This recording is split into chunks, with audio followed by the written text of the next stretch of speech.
We're on course with today's rules chairman and the vice president of the SCGA, Dennis Harwood.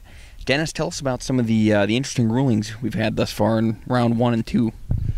Well, we had an interesting ruling on number 11, where a player on his second shot, which is a par 5 up the hill with a lake to the right, hit a ball which he and actually all of the fellow competitors playing with him believed he was in the water hazard. Looked around for a brief period of time, couldn't find his ball, and therefore dropped and played a ball under the water hazard rule. And after he finished the hole and walking off the green, he suddenly discovered a ball behind the green, which turned out to be his original ball. Okay, and explain to the folks at home why that dropped ball became the ball in play.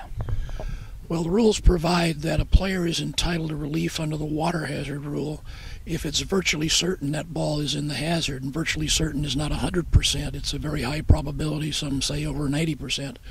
But based upon the evidence, the player reasonably believed that that ball was in the water hazard. His original ball was discovered some 280 yards from where he'd played, and the player and each of the competitors said basically the club he hit couldn't possibly travel that far, so they looked in the reasonable area, and given the flight of the ball, they assumed that the ball was virtually certain to be in the hazard. So when he proceeds under that rule and drops a ball under that rule, that becomes the ball in play, even though his original ball may later be found somewhere else.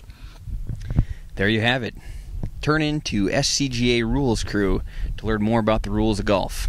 Stay tuned for the results.